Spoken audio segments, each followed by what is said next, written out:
Hello friends, today we go on an adventure to Carmel-by-the-Sea, a magical fairy tale town next to the coast. Let's check into our hotel. We chose Horizon Inn and Ocean View and we absolutely love it. We stayed here for a few times. It has amazing beautiful views. It's a little cute hotel. For a first day I recommend to walk on the beach right here in the city. It's so beautiful, nice, calm and peaceful. Since our baby was little, we didn't have much freedom to go to the restaurants, but you guys are welcome to check the absolutely amazing variety of little cute restaurants in the downtown area. We ended up this beautiful evening in a jacuzzi in our hotel, and it was absolutely amazing to relax like this and get ready for tomorrow because we're gonna go on an adventure to Pebble Beach and 7 Miles Drive. I have no words to describe this natural beauty, ecofauna, ecoflora. This is such a unique region and I was just in awe from what I saw. Carmel Mission Basilica is another beautiful place to explore. It's historical. You don't even need to walk far.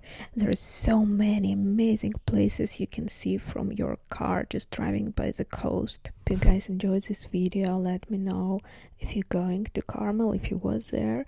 Subscribe and see you again soon.